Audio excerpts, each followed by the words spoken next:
In today's episode of Quick Chat, I speak to Gary, founder of Lumilinks, who shares his journey from the RAF to founding Lumilinks. He discusses empowering users with data, balancing technical and commercial aspects, and building a successful product by identifying market gaps and evolving go-to-market strategies. Gary highlights the importance of specialization as the business grows, touching on routes to market, customer needs, SaaS pricing, global expansion, and investment opportunities. He reflects on current market opportunities, particularly around AI and SaaS platforms, emphasizing the need for data utilization and empowering teams with the right tools. If you found this episode interesting, please leave a like, and I'd love to hear your thoughts in the comments below. Hey Gary, appreciate you joining the podcast. Really interested in your background, and I'd love to know almost if you could walk me through your journey up to founding Lumilinks. Yeah, great. Firstly, thank you for taking some time with me. I'm actually quite excited. You know, one of the things that you don't do much as a founder is take some time out to really retrospectively look at your journey so far and how far you've come. So as we as we thought about things to talk about today, it's been actually quite a nice experience, if that makes sense. You know, I'm glad. Yeah, thank you. So. Effectively, I was in the RAF for a few years. I was born in Portsmouth, so I always wanted to kind of get out and see the world. That was my piece. And then I found my way after a couple of years of being outside the RAF into technology sales at a company called Rackspace. I had a really good friend that introduced me. They definitely did a good job on me in the sense of, you know, kind of humbling me to say, come on, new to sales, you know, you need to come in at a level one. We've made this new position, which statistically was quite a nice experience to go, actually, I am learning something completely new. But it really helped me understand, I suppose, technology, a sales journey, all the things that I think that I was probably, you know, had some natural skill in, but actually, you know, I think like anything, moving through consciously incompetent to consciously competent is quite a good journey. And so, I found my way into technology sales through Rackspace, a great American company with an awesome culture at the time. And that kind of eventually moved all the way through to coming to a British company. And then it's just a natural evolution coming into data and science, because technology's been waiting for a long time to empower people. So effectively, that's the journey, I suppose, that I took on my way to finding Lumilinks. And I guess from that, then, what was it that you saw in those experiences that inspired you to start the company, and where did you almost see a gap in the market?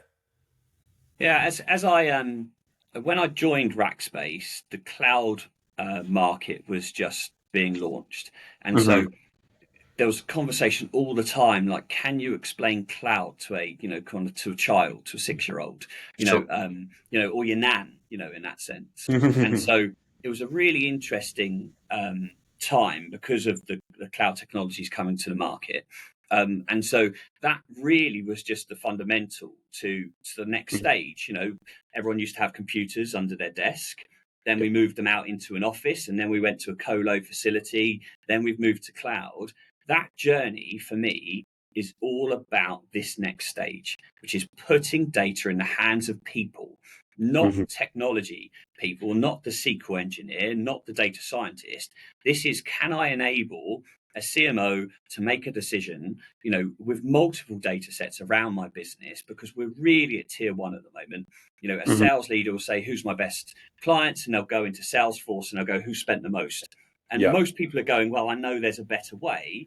And I'd like to say that most of the things that we do aren't new ideas. They've been around for a long time. It's just technology has advanced to actually be able to facilitate those things. So it's the enablement that's the gap. It's not the process of what people want to do.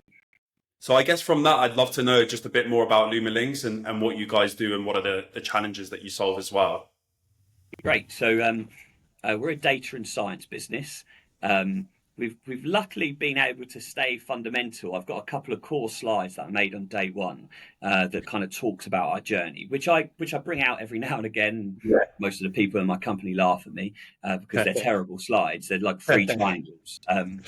But the problem is still the same, is that we identified the fact that when people got their data to the cloud, and there was the rise of the data warehouse, Snowflake, Databricks, Google BigQuery.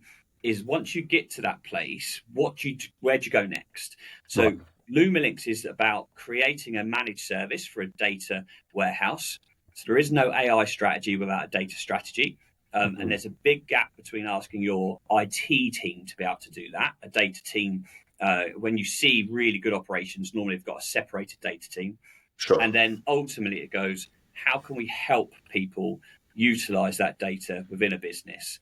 And what we call them data products. And it's anything from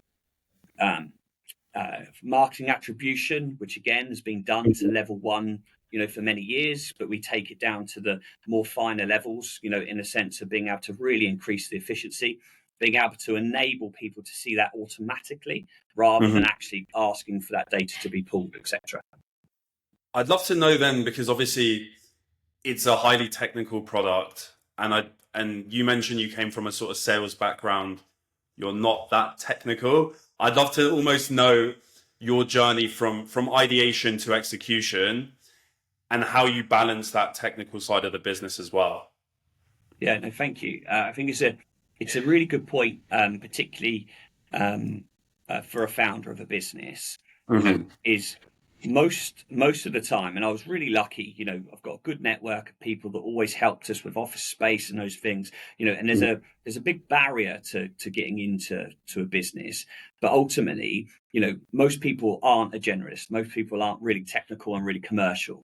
Sure. And so from my perspective, I can study enough. I'm fortunate to be to have a good level or aptitude when it comes to maths. Most of the stuff that we do actually comes to business logic.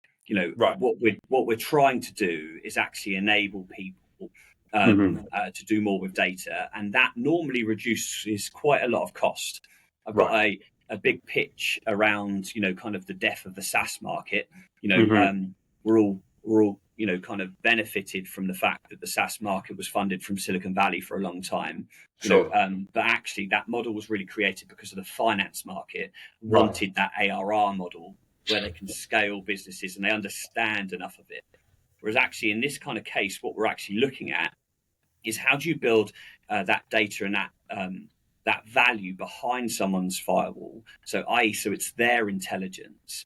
And Mm-hmm. that's how I can keep the technical and commercial balance, is because actually what I'm fortunate enough to do is I've been in technology for a while, so I have a good grasp, and it Sure. might only be a few levels deeper than some people, but I can Mm-hmm. keep the business logic alongside some really technical logic.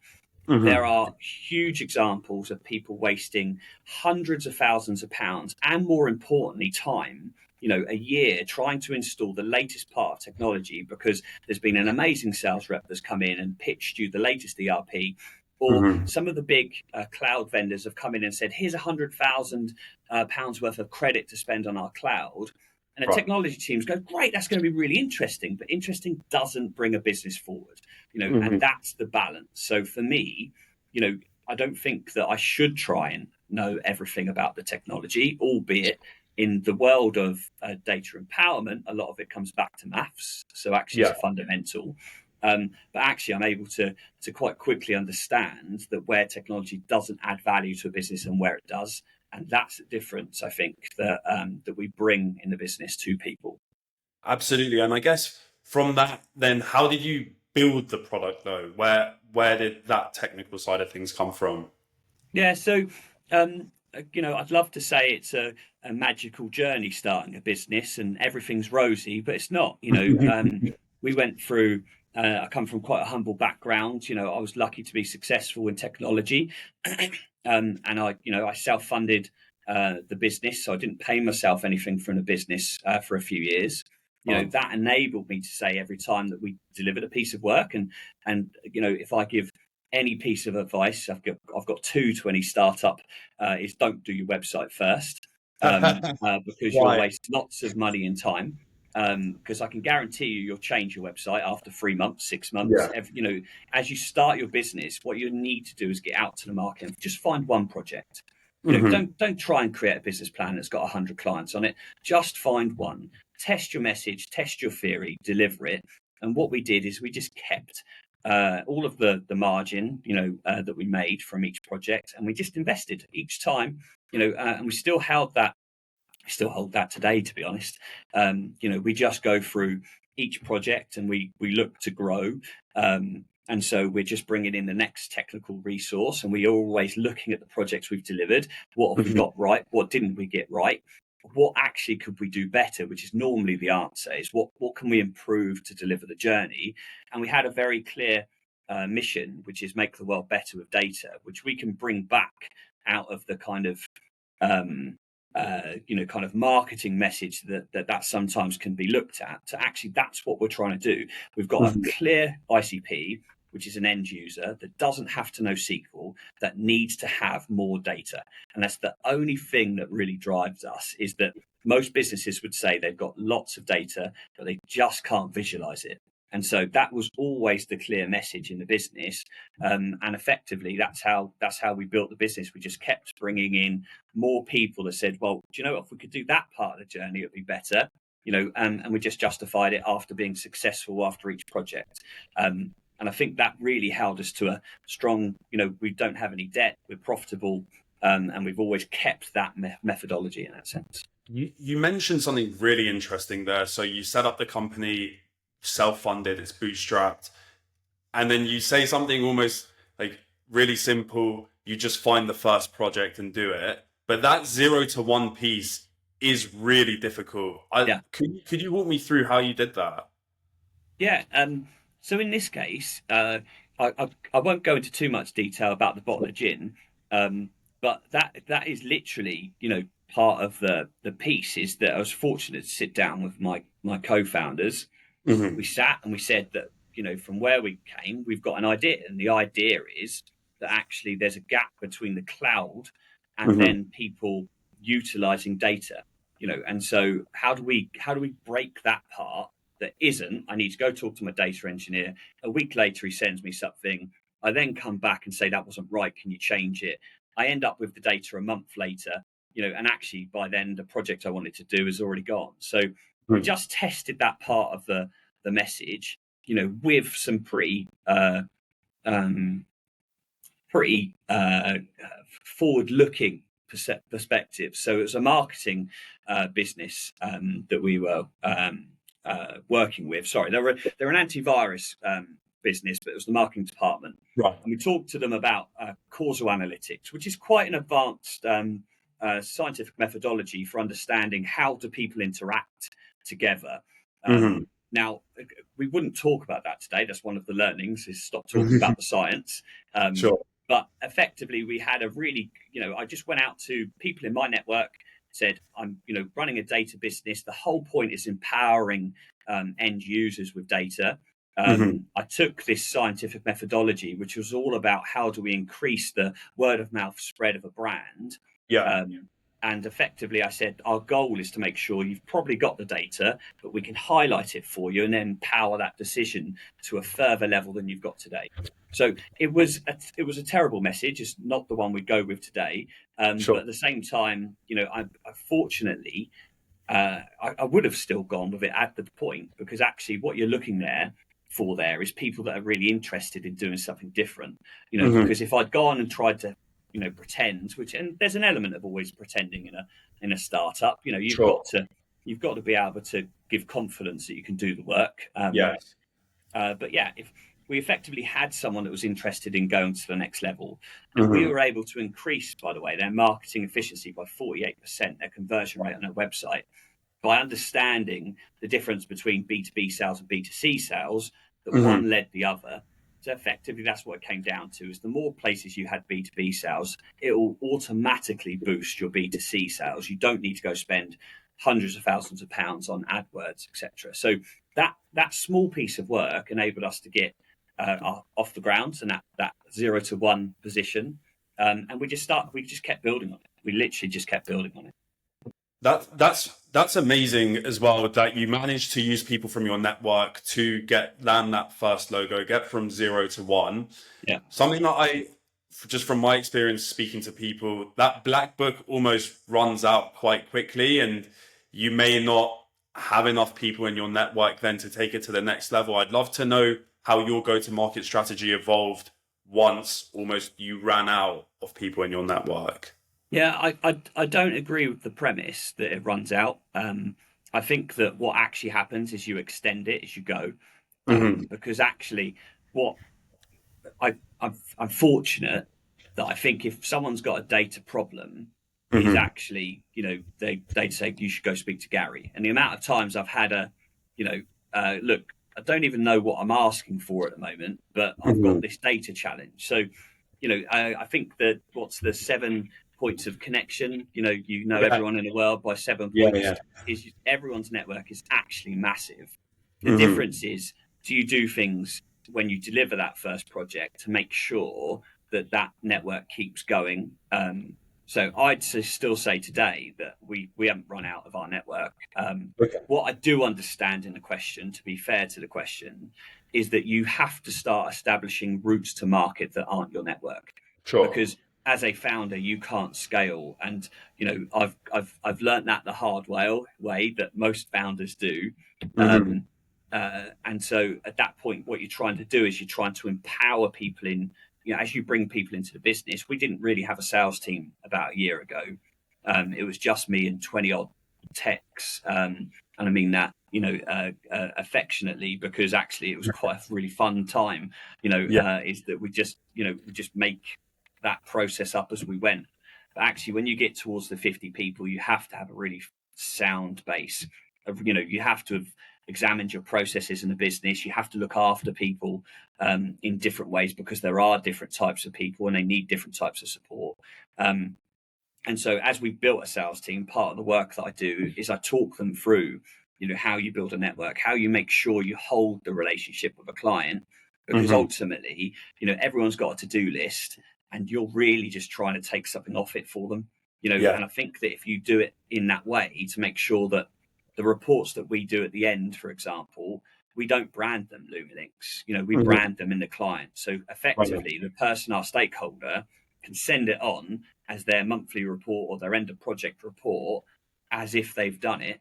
And Hmm. that helps people kind of move the fact that they're, like I say, everyone's really busy, right? And if we can facilitate that enablement, that's really what builds, a lot of our growth, even to this point, in that sense. So Talk to me a bit more about those routes to market then, because yeah, I'm really interested in that as well. Obviously, you've scaled, you've gone to 50 people at this point. You've yeah, hired a sales team as well. There has to be processes in place. How yeah. how did that come about? Um, Not easily. Sure. I think trying to extract yourself from the tactics of a business and moving into the strategy is a challenge, in Hmm. that sense. But effectively, we suffer like most. Is that, we don't just do one thing. We work in lots of different industries, and actually that can be quite a distraction. So we've got to prioritize what we take out. So we were really happy, by the way, being a generalist. We Yeah. just helped. We were a specialist data company that helped you with whatever your specialism was. But Hmm. actually, as we scale, we've got to actually move more into a specialism, um, Right. or some specialisms. So we've got a predictive maintenance model, for example, that we work with anybody with a fleet of vehicles. It Hmm. basically reduces the cost to fix those vehicles. Right. Um, but actually, there's normally several impacts in a business, not just the cost of fixing a vehicle. Do you have to get subcontractors in? Do you miss your SLAs with your clients? Hmm. What's the impact of that? So understanding that normally informs kind of investment decisions. But bringing back the question, you know, as we move into finding different routes to market, really we kind of stepping back slightly into where I was previously Sure. in the cloud space, because that market is very well established and actually they're looking to move forward. So as we understand that the next point is data and people enablement, we've actually got some really good services that could just build on top of where the market currently was. So that's really, it's one of our great routes to market. I know quite a few people that are at different MSPs as well as the big alliances, and effectively they are looking for use cases. Microsoft, AWS, they are looking to fund AI projects. And effectively, they want something that says, we've actually taken this tool set, which is what they've all produced, and now it's being implemented in somewhere. And so effectively, we just want to work in that ecosystem, and it's been really beneficial for us in that sense. So it's just an extension of the network that we've already got, just formalized agreements in that sense. Okay, so like almost a partnership model with the ecosystem. Okay, that's interesting. Does that ecosystem then guide the products you develop? Because you mention around prioritizing which industries you best serve. So is that coming from the customer and you using the data that you currently have on your customer base and segmenting like that? Or is it the AWS and the rest of the ecosystem that dictates how you should develop your product? So one of the pieces, as you can imagine, is actually we're less worried about the industry and more the ICP. So who's the actual buyer? So at the moment, we've had a lot of success with CFOs. Okay. So a CFO runs the business objectives of a company. Yeah. And we've got a triangle description of the fact that a CFO runs the objectives, but he doesn't hold the data. So he has to go to the IT team and say, can I have the data? An IT team's primary job is making sure the systems work, not what's in the systems. And so effectively, it's that balance of, with some of those businesses, and you see a lot of head of datas or head of analytics working for the CFO, is effectively we just create a read-only copy of all of their data. We work at enrichment, we work at transformation. We don't clean data because it's a never-ending waterfall. There's always more of it. But we basically take one use case at a time and we empower that user. So as we go through that, the question that you asked around how do we identify that, really it's just about the user and the business and where they're taking us in that sense. So because after the CFO, you then get down to every question. What's our product? What's our marketing? What's our sales? What's our operations? And in that order. And so a CFO primary likes to save money. Normally, in this case, I mentioned the Silicon Valley piece, and I love the SaaS market, by the way. So it's not a negative, but it's been fundamentally flawed for quite a few years. There are so many SaaS platforms that no one actually uses most of the features of a SaaS platform. And actually, so they use 20, 30, 40% of a platform. And some of those platforms can be recreated in a couple of weeks in a client's own environment. So we normally take out a lot of cost for what I'd call the third tier SaaS platforms. Obviously, consumer wise, we know Netflix, Disney, just amazing, right? And then in the B2B world, you've got Salesforce, HubSpot, Xero, amazing. But actually there's a load of smaller platforms that just don't hold the value. And actually their license fees normally pay for our costs, because actually what we're doing is we're integrating that data into one place. You've got a Snowflake that I think is $35 a terabyte for storage. That's a lot of data you can store for a very small amount of money. And what you're seeing is that instead of there's an entry level to fund a SaaS platform. You have to build all of the SSO, you have to build all of the security, you have to build the site. Actually, there's a lot less time built into the intelligence of a platform. And so therefore you can kind of recreate some of those things because you're only using 20% of it anyway.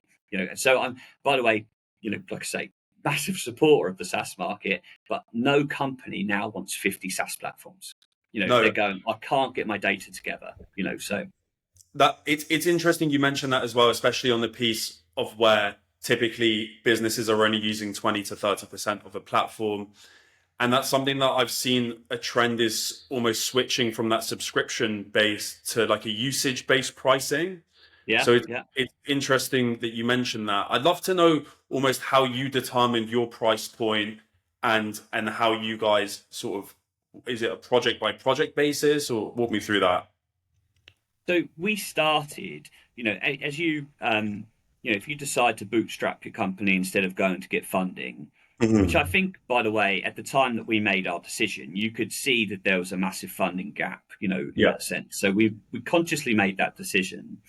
And so we made the decision that that means we have to be a professional services business and Hmm. then build our software.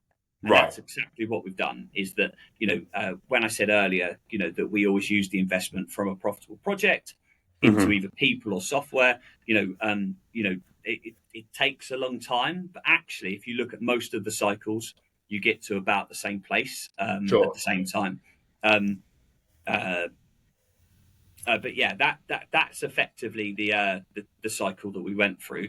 Hmm. Apologies, David. What was the question? I've just gone into a That tangent. was just around the pricing.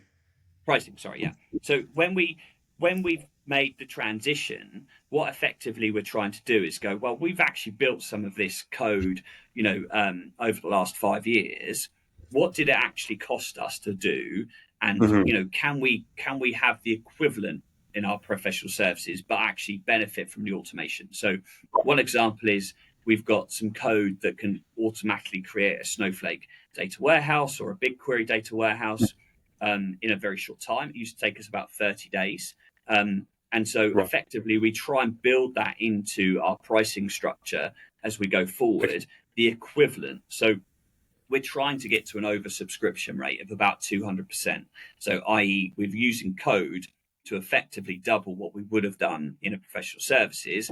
Our goal is then Mhm. to get to 4 and then to 8. And we've got some things that do have that, and we've got some things that aren't. Effectively, we're trying to build everything we do to about 80% complete. So therefore, Right. the client's data itself actually makes it unique, and that gives them their own IP. And Mhm. effectively, we just try and reutilize that 80% in different ways in that sense. So Mhm. effectively, that's what we're doing, though, is we're trying to automate those tasks and eventually get to very specific actions that enable us to do an oversubscription rate. I'd love to know, almost as you look to the future as well, do you have any plans for sort of expanding markets? I'm guessing that you're based in the UK, so your Yeah. clients are in the UK, but are you looking globally? So actually, quite funny, particularly if you manage your network well. We've got our biggest client in the US, and Okay. so we bring in a substantial, seven-figure sum from the US each year, which is really good for us. And we've Mhm. worked in different places in the Middle East um, as well. So we've actually already had some pretty good experiences. Mhm. One of our favorite projects, which we did for a locker logistics company, is in Japan. And we were able to do that from the UK. So, data fortunately can be serviced from anywhere. Um, Mhm. Regarding actually having people on the ground, and a what I'd call a satellite office. So, my advice, or the advice I've been given, fortunately, is if you want to expand into a territory, you still service everything from the territory that you operate out of, which for us is the UK. Mhm. So our people are scattered all over the UK: Aberdeen, Edinburgh, Bristol. So we chose to be a remote first business, Okay. but actually we're trying to have satellite um, sales and what I'd call operations, in the sense of, actually, are we hitting the expectations of a client? Are we delivering value? So we've started that for the US. Mhm. We're trying to do it in the sense of the way that we've always started our business, a stage, a project at a time. Yeah. But yeah, certainly the US market is a big target of ours.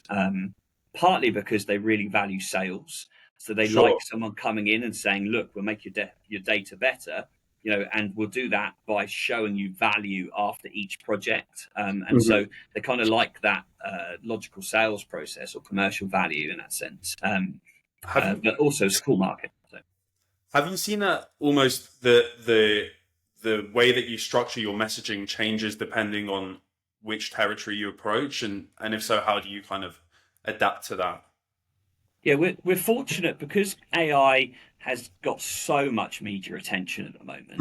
Hmm. And I'd say our team, aren't unique. That'd be amazing if they were, but in the sense that we're in a very small group of actually understanding what AI actually is.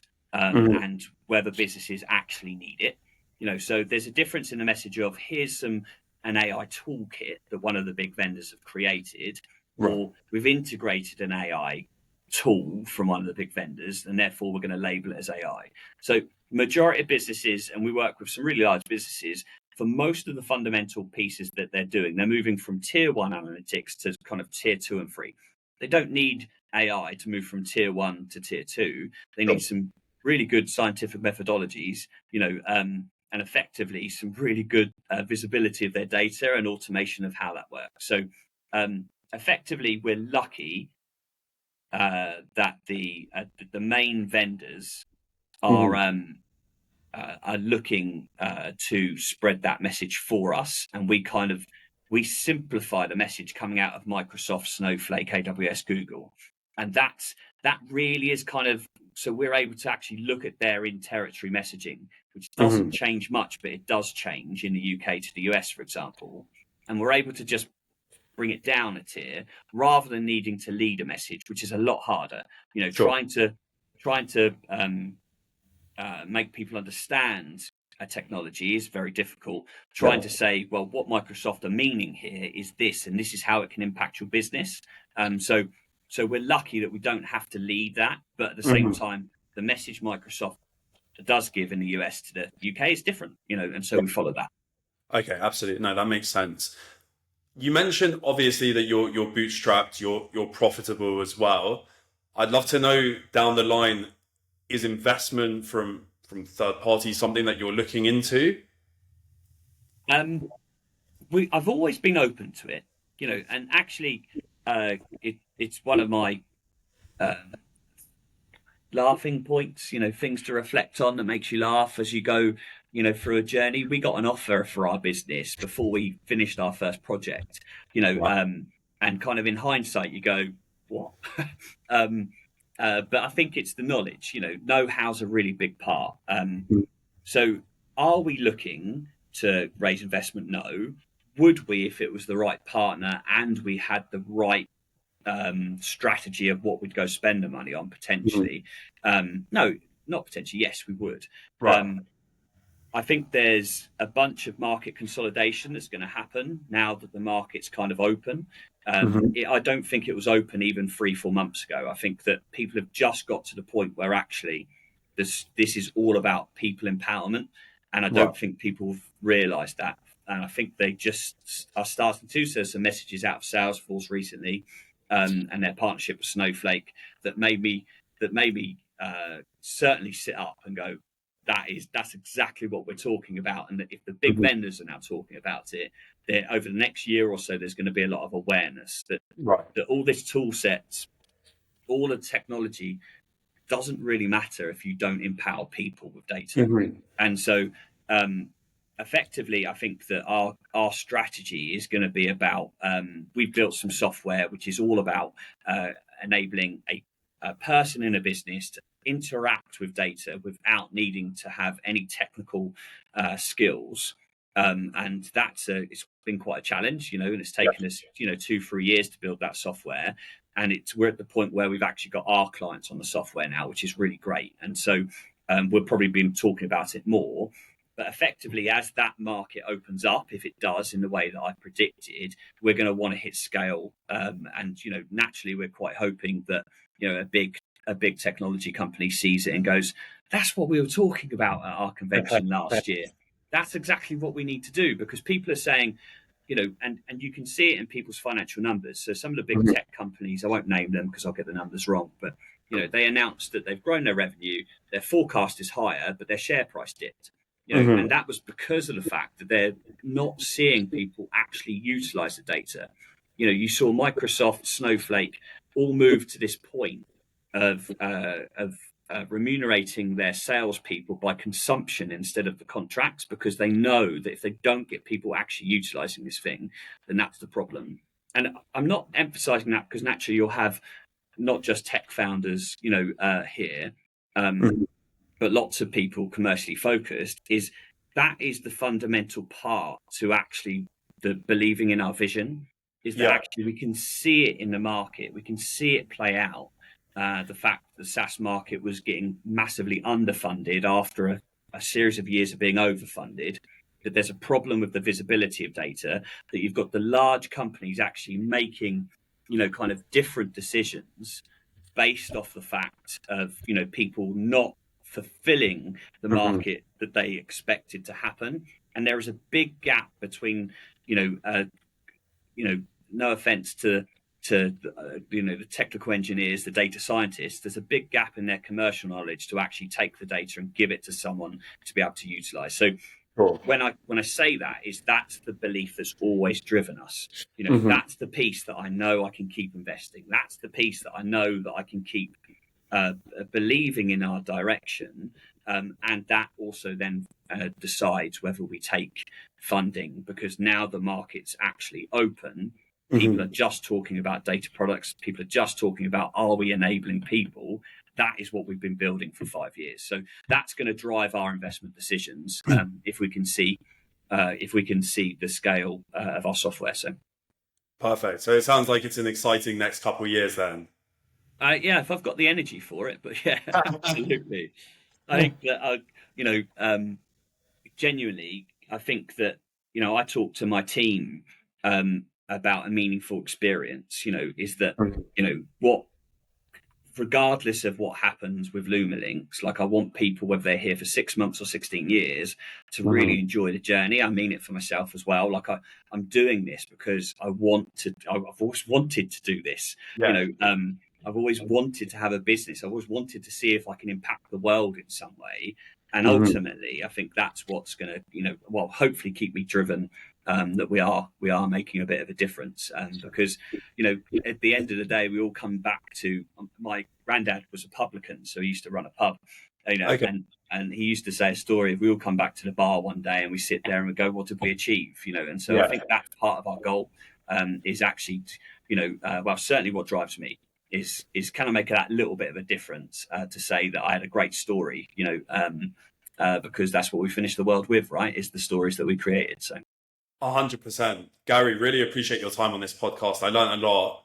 Thank you so much. Oh, David, genuinely, thank you for giving me the opportunity to reflect on the journey, because don't often as a startup, but it's been really beneficial. So thank you.